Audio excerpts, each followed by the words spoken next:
And hello, it's Elaine Lindsay, the glamopreneur at True Social Media. I'm here on BBPTV show today to chat with a very special guest. And people are going to say, wow, how did you get here? My guest, Jason Barnard. Hi, Jason. Hi, Elaine. Lovely to have you here. I'm absolutely delighted. I'm going to take a few moments and I'm actually going to give you a sort of a rundown so you'll realize that we have a great show today that's going to cover some amazing topics and will really speak to me on some levels. And if you know me, you know what that means. So Jason, I met because Jason does SEO, and I will say Jason is an absolute master. Now, I have a list as long as my arm, so I'm going to do the unthinkable, and I'm going to read some of it because I want to get it right. Jason is an author, a consultant, a public speaker, and he's the creator of an incredible series, SEO is AEO. And what that meant when he started is answer engine optimization, which I think is amazing. Through the series, we've also come to understand it also has to do with accessibility, and that may be something we chat about. But here's the very cool thing. Not only is he a conference speaker and up on everything to do with search, he's also Google certified. He is, 2015, you got a black belt from Searchmetrics, which I think is pretty cool. And you're an expert in SEA, which we don't hear often enough. That's search engine analytics. And I really think it's important, but it's not something you hear a great deal about. People usually hear about the SEO. Well, here's the very cool part. Jason, now I might be a little wrong, but was it not a punk band that you started in? Folk punk. Oh, folk punk. Okay. Yeah, it was acoustic instruments playing very fast folk music with a big punk energy. So it was a punk soul on folk instruments. Oh, I really like that idea. I think you're currently playing double bass in Barcoustic. Yep. Is your group. But you started out, let me see if I can find this. Your first band was, I get that, double bass, Barking Dogs was the big band. You moved to France actually for your music, and Barking Dogs is the band that was. Yeah, well, in fact, I moved to France for love. I met a delightful French. I met a delightful French lady, or young lady, because I was young at the time as well, and turned up on her doorstep thinking that we were going to have this great affair because we'd been exchanging postcards for years. Turns out she had a boyfriend who was an economist, and I'm an economist too. And so I spent a couple of weeks saying, he's an economist, I'm an economist, I'm really nice, he isn't as nice, but she chose him instead. But I stayed anyway, and then met these guys in this group called the Barking Dogs, and they said, we heard you can sing a little bit. And I said, yeah. And they said, we don't need a singer. We need a double bass player. If you learn to play the double bass, you can play in our band, but only if you play double bass. So I went and bought a double bass, came back and said, okay, off we go. In 30 days, I learned to play the double bass well enough to actually get in the band. And it turns out, in fact, because I played a little bit of guitar, so I cheated a little bit to actually have a good start. But I'm really, really bad at the guitar, and I'm really, really good at the double bass. And it was a piece of luck that they chose that instrument. If they said like harmonica or piano, I wouldn't have got in the band. And it just so happens that double bass is my soul, the instrument that corresponds to my soul. Oh, wow. So that was meant to be. Now, what I want you to know, okay, this is not, he got in a little band, okay? He was alongside The Pogues, okay? Les Wampas and La Mano Negra.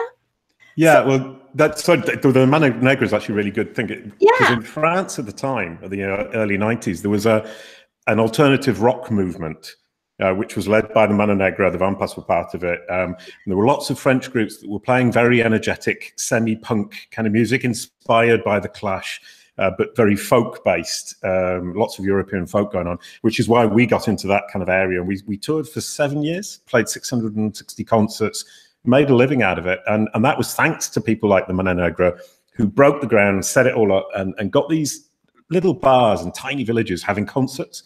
And they would have us down there, and you'd have 150 people down, going completely mad. And it was brilliant. It was a really, really good period of time. And it was like 6 or 7 years it lasted. And it was kind of not like the punk movement in the sense it wasn't so big, but it was a special period in French culture, or French alternative music culture. And we just happened to hit it at that time. And it was really, really brilliant. And your own genre. And that, to me, sounds amazing. Everywhere from like Ireland, England, Switzerland, Belgium, and not just France, Denmark, Germany, Austria, Italy, Paris, Milan, Zurich, Berlin. I mean, you were not just playing in little villages. You guys were a big deal, and you actually have albums. Yeah, you've also been researching this very well. We made 4 albums. And I think they're pretty good, but the concerts were much better. The thing about it was it was the vibe of the concert that made it happen. Yeah. We played festivals. We played Aarhus Festival. We played lots of festivals in France. We played some big towns. I think the biggest crowd we ever played in front of was about 3,000 people. We played on the same bill as Bob Dylan, which was super duper. Well, we didn't actually meet him. We just played on the same bill. But that was an incredibly rewarding experience, playing in front of lots of people. I remember plugging the bass in, because we used to play in the street to start with. So it was all acoustic. And I remember plugging it into the first big sound system, and I just plucked the string, and it blew me away. I just stood there for like 10 minutes, just go boom, boom, boom on one note, just thinking, wow, this is so cool. And it just sounded so good. And you feel it right down in the bottom of your heart, your soul, or whatever you want to call it. That was absolutely brilliant. But one thing I would like to say is the name The Barking Dogs was also taken by a right-wing German skinhead band and an Italian techno band. So be very careful. We're The Barking Dogs from France. And if you want to find it on YouTube, look up The Barking Dogs, The Ace of Spades, which is a Motorhead song. Yeah. And there's a video of that online, and the singer is phenomenally good. He's still a friend of mine. He's still in Barcoustic. Oh, that's great. So I mean, I'm very, very, very proud of that, much more than I am of the albums, because that particular concert was really well filmed. And the mandolin player, he plays it behind his head like this, and he's playing these incredible lines behind his head. The singer's completely nuts playing a mandolin. So the Ace of Spades played on double bass, mandolin, violin. Yeah. Punk folk, or folk punk. I think it's cool. Looking back on it, I'm very pleased. I thought it was really awesome, and you can hear it on YouTube. And as a matter of fact, we'll make sure that it's on the page, so you can go there after and enjoy. Because I'll tell you, I did. See, told you this was going to be interesting. What a really sort of odd dichotomy: economists, statistics, SEO, punk folk band. That may seem really, really interesting, but guess what? It gets even better. So I guess you met and married your lovely wife, and at some point a collaboration was born. And I understand there's, ready for this, folks? Boowa and Kwala are 2 cartoon characters. I have to say, you had to be right at the forefront of really working with Flash, because I think it was 1998, am I correct? That you started the website. Now, this is 600 educational interactive games. I'm going to do some reading here because there's a lot. You both wrote and performed over 100 songs for and as Boowa Kwala. And in 2007, a 52-episode TV series directed by Xavier Picard and produced by MMP, Up to 10 ITV International, and I believe it's Willy, was released in both French and English, screened in France, here in Canada, on TVO, in Poland, in the USA, and in New Zealand. Now, what's really cool, every episode contains a song that you wrote, and you released yet another album, but this time for kids. Yeah, well, in fact, in the Barking Dogs, we were terribly punk. And one of the discussions in the band is, what would a Nightmare concert be? And everybody said a Nightmare concert would be playing for preschool children because we're so punk. And I sit there going, I don't think it would be that bad. And then when the band split up, I then wrote songs for kids and tried to get it released as an album, but the record companies didn't want anything to do with it. So my wife then wrote the story to bind the songs together, and we decided to write a book. So she actually found the way to put it all together, and she drew the characters, and we named them together. But she drew them. She was a graphic designer, and then they still didn't want it. Nobody would publish it. So I said, I'm a bit stubborn, and I said, this is really great. You don't understand. You're all wrong, and bit silly of me, but I just said, right, I'm gonna do a website. I'm gonna prove that it's really good. Yeah. And then a neighbour of mine who was a little bit into the web at the time, he was into gaming rather than the web. I was saying, I'm doing this HTML site and a Flash site, and he said, don't do the HTML site, just do Flash. And I said, but only 30% of people have got Flash. And he said, if it's good enough, people will install the games. And if it's not good enough, they won't, and they will immediately know whether it's going to work or not. So I did that, and I didn't do an HTML site. I just did Flash, and learnt it from scratch. Basically, my wife had a good job playing, and she paid the bills for 2 years.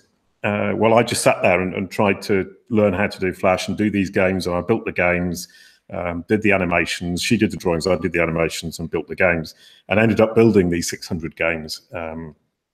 Over an 8-year period, and became actually one of the leading Flash developers in the world, and got invited by Macromedia to San Francisco at one point, up against the BBC and the Prince of Egypt, which was really cool. Wow. But it was really at the birth. Sorry, what you're saying earlier on. Sorry to interrupt you, but it was really at the birth of it, and I was managing to do things that other people weren't. I was managing to do these randomized game ideas when there wasn't any code in Flash, by using clips within clips within clips with different runtimes, so they would all run against each other, and so the result would be random.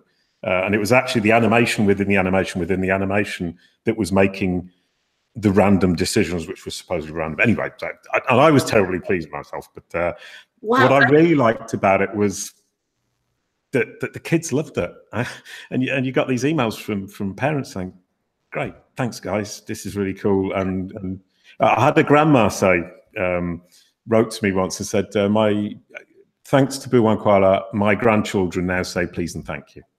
Oh wow! Nothing like that. Nothing like that. When you get recognition for something you did, which you are obviously incredibly passionate about. What I want you to know, I want you to know that at its heyday, you're talking over 5 million hits a month. Think about that. That's a hell of a site today. Never mind back in the beginning of this. So it was actually 5 million visits and 100 million page views a month. Sorry, but as you say, it's phenomenal from any point of view. But specifically, it's preschool children. Yes. And we had this insane traffic. And from my point of view, I wanted to move that forward and share it with as many children as possible. And I want to make a living, obviously, and I was making a living, but I wanted to push it and push it and push it to share it with as many people as possible. And unfortunately, my business partner was much more interested in making money, and it all rather fell apart. But you know, it's one of those things in life. I'm like with the barking dogs. I'm not unhappy that it ended. I'm happy I did it. Absolutely. And that's such a good attitude. Another reason why I chose Jason, because I've got to speak to him a little bit over a series that he's been doing that I mentioned. SEO is AEO. It's every Tuesday morning, and it's a deep dive. I think, very shallow in SEO. I've been doing it for years, but not anywhere near what you do and what some of your guests do.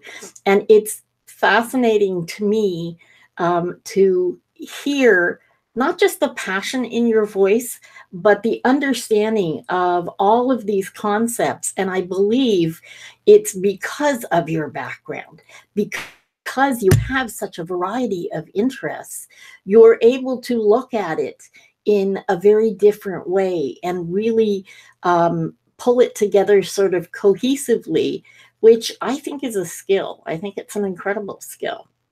Oh, yeah, thank you. I was talking to David Amelin the other day about the whole. I got a degree in economics with a specialization in statistics. So I'm good at numbers.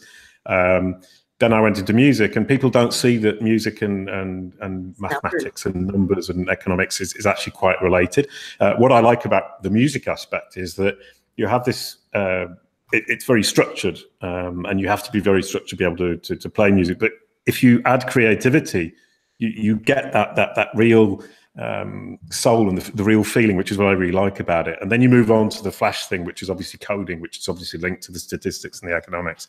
And now with this series, SEO is something that I think is very, very much. There's a lot of data, there's a lot of statistics, there's a lot of understanding, there's a lot of reading, but there's also what I would call nous in English. I don't know what you'd call it in Canada. It means you feel something. You look at it and you go, that feels right. Yeah. And that was very much what it was with the music. That's very much what it was with the cartoons. And you say, I've got this knowledge and I've got I know what I want to do.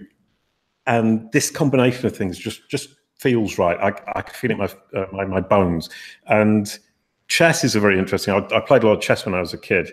And I've got a nice story about the 6 stages of chess, which is, number 1, you learn the rules. Number 2, you learn not to make mistakes. Number 3, you learn not to fall into other people's traps. Number 4, you start setting your own traps for the other person. Number 5, you start analyzing 20 moves in advance, which is where I got to. Wow. And then I went to London and played an international master.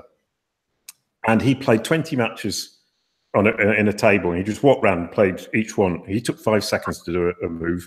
We all had 5 minutes. And he beat 18, drew 1 and lost 1. I got completely assassinated. And I realized the 6th level, and the 6th level is vast amounts of experience. But he looked at the board and he said, he was obviously thinking, that looks better, that feels better. And so he made that leap. And he's saying, if I can't make that leap, I will never be good enough, as good as him, or I will never make that. And it's that, you've got these 5 stages, sorry. And then the 6th one is over here somewhere, and you're not going to make it if you don't have that that extra little something. And I stopped playing chess the next day. I said, if I'm not going to be, I'm going to be frustrated. So I stopped playing and ended up playing music, which is loads better anyway. And SEO for me is a little bit the same thing. It's this idea that you've got all these basic tools, basic or even advanced talents and tactics and knowledge. But these people and the people we've got on the show, 45 of them, they're all up here. Yeah. And what's interesting about it, from my point of view, is that when I started the series, I thought I was here. And then when I started talking to these people, I realized I'm still here. But as I talk to them, they're bringing me forward and they're teaching me so much stuff. I get the feeling I'm going to make that leap. And somebody like David or Bill Slawski, who we've got on next week, they're pulling me up by my socks, as it were, and pulling me into the realm of what they truly understand. And I've got a better global vision of it now, and I can see what I think the chess player that I played against all those years ago could see in chess. And I'm beginning to feel that I've made that leap, or I'm making that leap. And that's incredibly, for me, incredibly powerful, because it's something I stopped with chess. And I relate it now to SEO. It might not be a very reasonable analogy, but yeah, if it's true, I'm really pleased. And you look at somebody like Bill or David or Dawn Anderson, phenomenally intelligent people. Yeah. And as soon as I start listening to them, I mean, I'm doing the program and I sound reasonably intelligent when I'm talking, but I'm actually desperately kind of thinking, oh, how can I remember that? How can I remember that? Oh, that's really interesting. Yeah. Brilliant stuff. I mean, I'm as you said, I'm incredibly enthusiastic about it. I just love doing it. And the other thing as well is being able to host. The whole playing in a band, playing on stage has made that something that I find relatively easy. So being a showman, I mean, I love standing up on stage. I love playing music. I still play music with the same guy I played music with 30 years ago. And right after this, we've got a band practice. The double bass is behind me. Going to plug that in, and we're going to have a practice with some Jackson 5, a bit of George Michael, some ska, and it's all still acoustic guitar, acoustic bass, and two voices. Oh, nothing wrong with any of that. No. I'm going to turn your concept a little sideways. Ooh. Because I understand what you're saying, and those 5 I think are important. I think number 6 isn't necessarily over in its own position. I believe it's not, well, that's not what I mean. It is in its own position, but it isn't necessarily number 6. You can have 1 to 3, 1 to 4, 1 to 5, but you might have at 3 developed 6, that intrinsic feeling for what it is. And I think that's how you're able to put together the series. And, you know, watching the series, when I get something and when I see you take something to the next level, that knowing is there. And I think those of us that are passionate about certain things have that kind of knowing about whatever it is that you're in. And those 6 things relate to lots of different things. I mean, you could turn that into basically another art of war. But number 6, that feeling it, knowing it, intrinsically being it, if you will, it comes in sometimes, I believe, right at the beginning. That's what drives people into their passion. Is that okay? Just no. I can completely relate to that. I think part of it is my terribly logical mind from all the statistics is I think things need to go in an order, and I think I feel a little bit uncomfortable when they don't.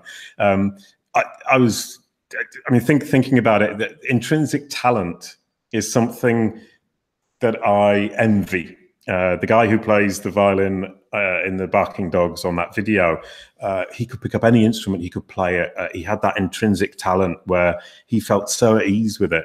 Whereas I struggled to play the double bass, or I struggled to get up to the level that I wanted to be at. Having said, I mean, my instrument, my soul instrument, I hold it and I know I will never drop it, and I know I can play it well, but I don't have that intrinsic talent. And I had to work through the stages, and I don't think there's anything in my life I've ever done that I didn't need to work through the stages to get to, maybe not the 6th level, whatever level it might be, but my personal functioning is always is building through stages to get better and better. Yeah. And it's also, if I don't think I'm going to hit the top, I drop it. Well, that and I don't know why. That to me is like, oh wow, that's a whole different way of thinking. But for me, I think it's interesting because I'm so not linear about anything. If I find something that I'm passionate about, I will deep dive, immerse until I hit far enough that I either have 6, or I started with 6, which is why I dove in. And it's interesting when you put it that way, because I'm a weird mix of logical and creative, which can be very difficult. Okay, in school as a kid, I could never show them my work.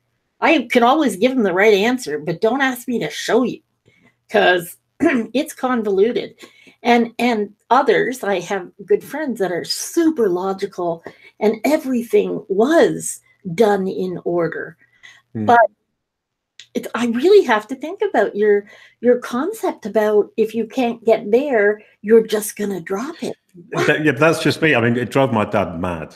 He went absolutely nuts when I was a kid, because I would start sports. I played football. I played hockey. I played badminton. I played table tennis. I played chess. And I got to levels where I could actually get in the team. And then when I realized I wasn't ever going to be good enough, or good enough for myself, I think I would drop it. And I think it's that I'm not satisfied if I don't think I'm as good as I want to be, or I don't really know where it comes from. And I think SEO is the one place where I found where I have hit that level 6. And you know, I've done loads of other stuff, the cartoons, the music, and so on and so forth. SEO is where I think I feel most comfortable.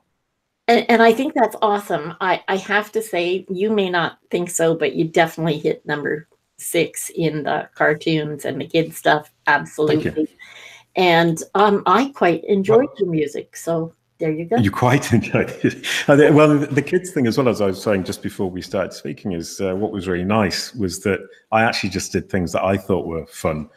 So I made games and wrote songs that I thought were nice, I thought were fun, and it turns out that preschool kids appreciated them too.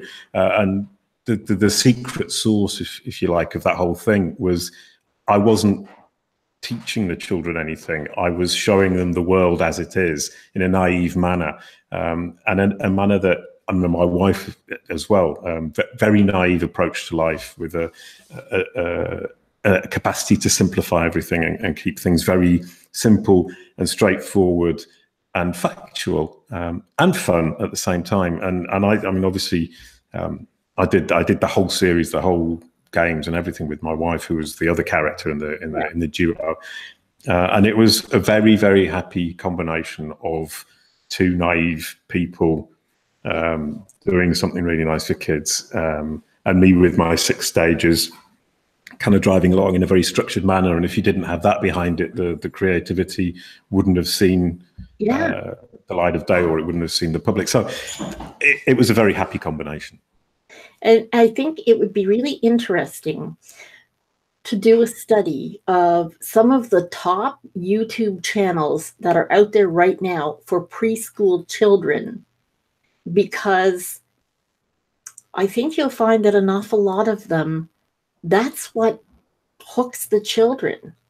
It's not necessarily trying to teach them anything.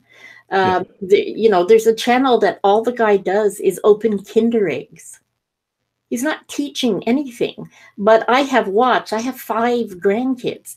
I have watched, you know, the last batch that are young enough be absolutely glued to YouTube, watching these things and realizing as you watch, oh my God, it is so at that level. But it's not, there's no, he's not condescending. He's not talking down to them. He's right there with them, enjoying something that is, you know, fun for a preschooler. I mean, he's probably, simplicity, honesty, and enjoyability are the terms. And interesting enough, kind of, you're saying that is kids are the first people who will say, that's rubbish, I don't like it. They'll switch off straight away. So when you actually manage to get the kids hooked not in a nasty sense, but hooked into your characters, where they're really caring, they really care about the characters, then you know that you've it's the honesty that they can feel and they can see. And interestingly enough, at the beginning, I did the animations, and then we moved to Mauritius to carry on making the cartoons. I lived in Mauritius for 12 years making these cartoons, and we employed a couple of guys to do the animations because I was pretty rubbish at it. And one day I saw one of the animations he did, and it's Boowa, the blue dog, walking across the room, and I was going, he just looks so natural and so alive. How did you manage to do an animation like that? Because he had no training in animation at all.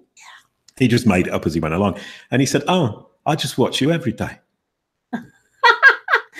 and I think part of it is that the people who are animating it were watching me and my wife, and basically they act in the way that we act. So if you watch Boowa, you're watching me as I am. I mean, he's a bit calmer than I am.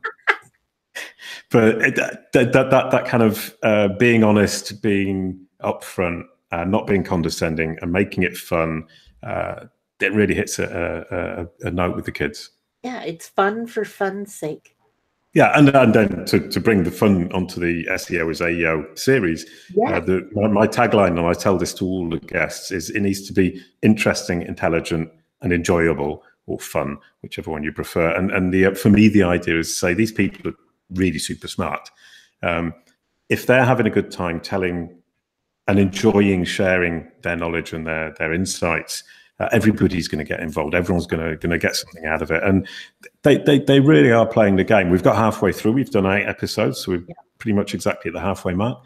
And we've had some incredibly intelligent things said. We've had some great insights, but there's also a lot of laughter. And when I watch them back, I mean, the laughter is I love that. But I don't see any reason why we can't have intelligent, interesting, and enjoyable. I am so there with you. I don't think there's anything that shouldn't have humor. Yeah. Okay, everything needs just a little. It's like the seasoning for life is a little bit of humor in every. Ooh, I like that. The seasoning of life is a little bit of humor in everything. Humor. Okay, I think I'm going to keep that. It's a great quote. Yeah, but that's part of. I've watched every episode in the series. Cool. For a while, Jason didn't realize I was watching because, of course, it wasn't me; it was Truel Social that was watching. We're a little bit. I was going to say multi-personality in some frames, not meaning to, but there is a lot of very, very deep information. But I think there's something for everyone. And when, as I deal with a small business, I deal with media personalities and coaches and what have you. They're not big business, but there are takeaways from each of these sessions that anyone can implement that will certainly help them. And it's not you have not in any of these sessions, it's not been a pitch fest for anyone. No. It's all been about sharing valuable knowledge and building on each other's pieces, which, I think is really incredible. And that's what fascinated me so much, because as much as I looked into you for SEO and saw all the other pieces and thought, wow, those multi-dimensions are what give you what to me are two of the most important things. One, as I said, is humor, and the other is empathy. And it's interesting because David, his latest book, Sniper Mind, he talks about snipers as having to have empathy. Oh, okay. It's the most important thing that we as humans need to develop. And as much as some people will think statistics, economics, analysis and SEO is all about numbers and cold hard facts. No, you have to be able to empathize even with a brand or a company in order to be able to understand how best to help them present themselves. Brilliant. Oh, well, I like that. That's really good. That's great stuff. No, I agree. I mean, in fact, I'm a freelance consultant, and I now realise I don't work with people I don't get on with. If I don't like them, I stop working with them, and that obviously it's a choice I make, and it can be slightly dangerous in terms of income. But I can't be happy if I'm not working with people I actually get on with. And as you just said, and that's what brought it to my mind, is I want to help them. Yes. And that wanting to help them and having that drive to help them is what actually makes the work go properly. And when you're talking about the series, I mean, you make a very good point. If everybody's playing the game of not pitching their products, of turning up and sharing in a very generous manner, which I'm very, very, very happy about. And in fact, in the introductions, we always do the little introductions at the beginning. I purposefully dig into their lives like you did into mine, to not ask questions, leading questions about their projects, to try and get something fun and interesting out of their lives. Like the first guy I've ever met who's got an open university degree. Yeah. I mean, and it's something a little bit different that isn't necessarily obvious, or somebody owns a horse, or somebody lives on a race course. I mean, we had Simon Cox, who lives on a race course. He turns his camera on, you can see the race course outside his window. That's just so brilliant. Yeah, and David, who's a bit of a mystery sometimes, because people never seem to get that he's Australian. No. Well, yeah. I actually cheated. He told me. Yeah.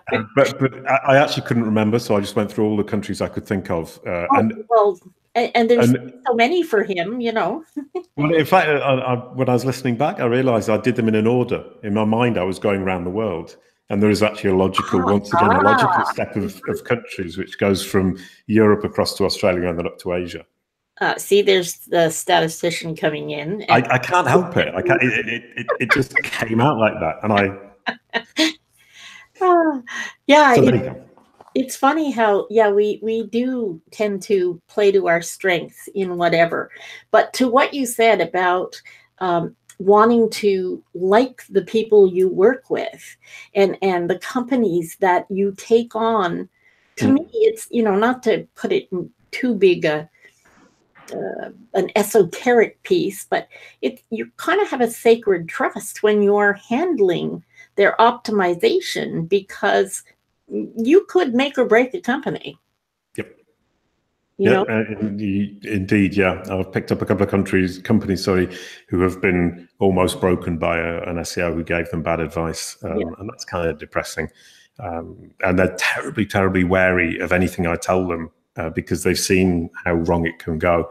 But then, then I need to build up trust with them. I need to prove over a period of time that I can bring positive results, even if it is a little bit slow. And I need to convince them to believe that I can do this for them. And there's this kind of idea of faith, which is a bit excessive as a term, but if they don't believe I can do it, and I don't believe I can do it, it isn't going to happen. And I've got a client who I've had for 2 years now, and we've turned the whole situation around, and they're incredibly happy, obviously, now. But the first year, they had to have real balls to stick with me, because the turnaround was so slow. And they were paying me every month, and the results, what we did was stop the dive, and then we started to come up again. And respect to them, they stuck with it, and they believed, and they trusted, and we turned it around. And I'm incredibly happy to have been able to do that with them, for them. And as you say, I actually really do care.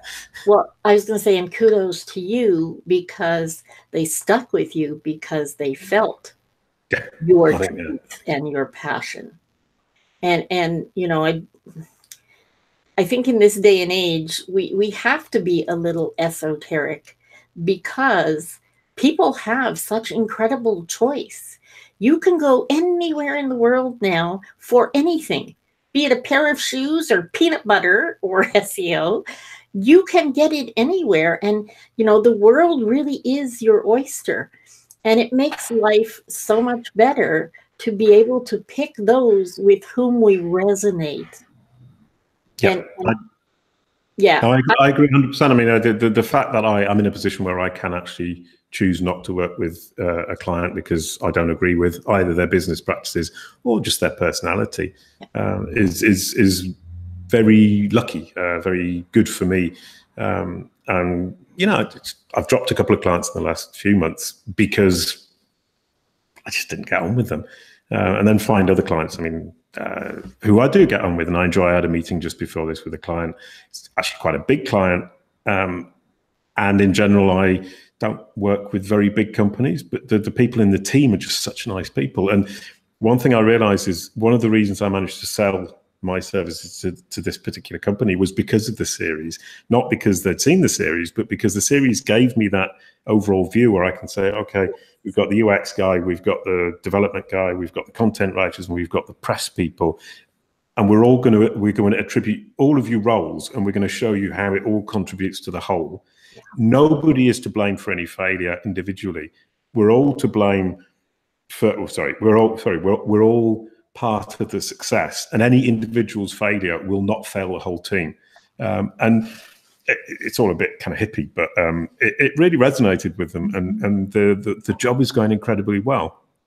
And because of the series, because of the insights that the guys, the women and the men who have been on the show have brought, makes me feel much more confident about my overall vision of where it is we're going and what we're doing. And in fact, the series, this idea of saying, okay, somebody asks a question, Google understands the world, and then it presents the answer, which is the most credible, the most relevant to the person, seems incredibly simple, but it took me a few weeks to actually get my head around it and to simplify everything down just to that. But once you look at it, then you say it's just 3 steps. Yeah. Understanding the user intent, understanding the world, and then choosing the best answer, the most credible answer with the AT, and so on and so forth. And once you say everything falls into one of those 3 pots, everything becomes much simpler. And you say, okay, am I looking at the knowledge graph? The knowledge graph's about understanding the world, also about understanding user intent, but principally about understanding the world that enables it to understand user intent. If I'm looking at the technical thing, the technical aspects, it's how I'm communicating with Google. How well am I communicating? What platform am I using to communicate with it? And then what technology can I use to enable or empower Google to be able to present my answer to its users? So another thing is all the research I do, it forces me to think about it, because I have to ask intelligent questions to intelligent people. And sometimes my questions are rubbish when I start. And then I read lots of stuff and then realize, oh, that was a really stupid question, or not stupid, but an unhelpful question that isn't going to bring anything interesting out of the conversation. I think I sometimes get it wrong, and the questions aren't particularly great, but the last few episodes have been better.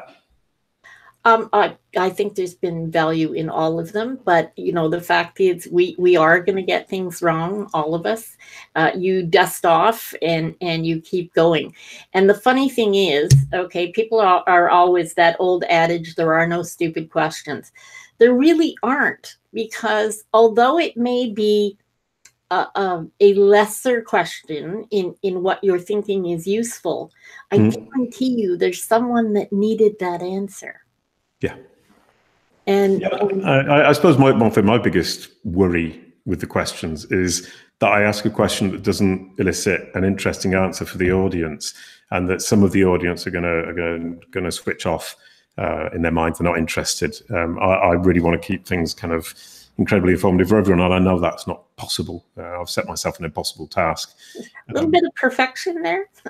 Yeah, but I also feel that striving for something that isn't achievable isn't necessarily a bad thing. I mean, it keeps me working. I mean, the idea that SEO, for me, it's something I will never understand fully, and I will never catch up with Google. I will never understand. I will never have all the answers, however hard I work and however much I read. But I think that's wonderful. Google's constantly disappearing over the horizon. I'm constantly chasing it, so it can be frustrating. But you think, yeah, it gives me something to do every day. But it keeps you interested. Yeah. Yeah. Keeps the passion high. Absolutely, absolutely. I think that's what the whole thing about digital optimization and integration. For me, it is that continued interest, because things change. You know, yeah. I think you understand yourself very well, and that allows you to then not just feed your passion, but go after the things that interest you in a much deeper way, because you have sort of curtailed what you do, knowing the things that you aren't necessarily good at, you're not going to continue it. To me, that's a really interesting and intelligent use of resources. Yeah, I don't think my dad would agree with you, but because he paid for all the clubs when I was a kid, and got thoroughly annoyed with paying for a club, me doing it for a year and then stopping. But I can't do something if I don't think I'm going to move forward with it. If it's just doing something day in, day out. If I was, for example, just doing site audits every day or content, obviously it can be very interesting, but I would just feel I was doing the same thing over and over and again. And it's also a reason that I didn't want to be a teacher, because I taught English for a little while, and I just kind of found it very boring because I was teaching something I knew and just teaching it over and over again. Over and over. Yeah. Oh, that's so there you go. Interesting. And it's probably also why I keep changing careers, because each time you kind of get to a point, you say, okay, I've done that one, move on to the next one. So SEO is something hopefully I'll stick at for another 10 years or so. Yeah.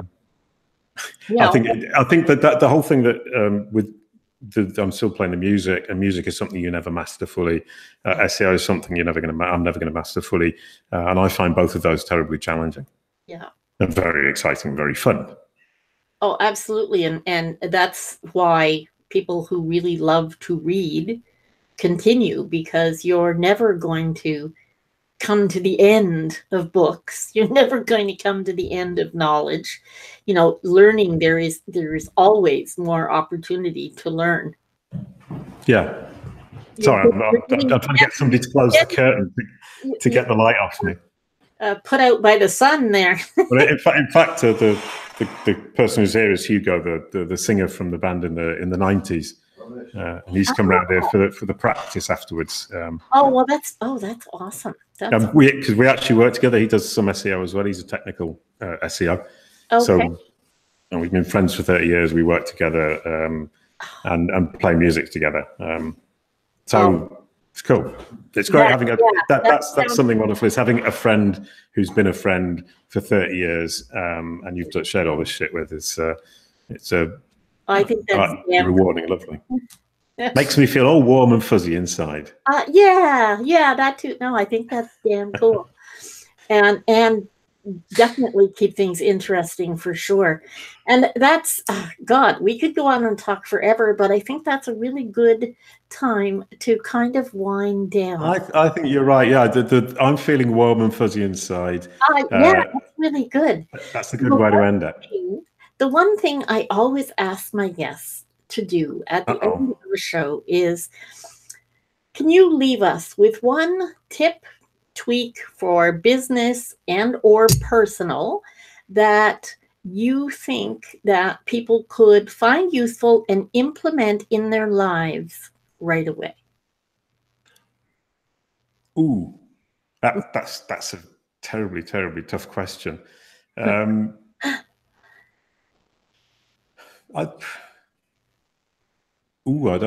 don't really know, dear. I'm thinking along the lines of empathy. It could be musical. It could be. In fact, I think it would be let go of your fear of failing, and go for it. Because every time you fall down, or at least every time I've fallen down, I get back up again. I've had some good, fairly bad experiences where you kind of fall quite low. And you kind of think, as I said earlier on, I don't regret the things ending. I'm happy that I did them in the first place and very proud of having done them. And I think each time kind of you fall over, you look back and you say, well, actually, all the stuff that led up to that was really good, as long as I'm being positive about how I approach it. Don't regret, be happy about what you've done. And there's another thing as well, is Confucius is very very good on this kind of stuff. It's identify the things that you can change and change them. Identify the things that you can't change and accept them. There you go. Yep, you're still in the warm and fuzzy. That's really good. Thank you so much. This has been my guest, Jason Barnard. Make sure you check out the site because we will have links to all his good stuff, the passionate, the cartoon, the music, and some SEO as well. Can people see part of the sessions still on SEMrush? Yeah, they're all on SEMrush. They're also on YouTube. There are 8 episodes. If you search for the hashtag SEO is AEO on YouTube, they all come up. Yeah, we'll make sure we have a link. We made a special effort to standardize the titles so that if you use the hashtag SEO is AEO on Twitter and excellent on YouTube, it all comes up correctly. Okay, that's which I would love to take credit for, but in fact, it was somebody else's idea to do that. So, well, see, that's so honest. You just. This has been a delicious show. I absolutely loved every moment. Thank you, Jason. I did. I really had a lovely time. That was great. Oh, that's excellent. I'm Elaine Lindsay, the Glamourpreneur at True Social Media, and this has been BBP TV show. Until next time, we'll be talking to, let's see, NHL social media phenom Fiona Birch. See you next time. In the meantime, make your day amazing.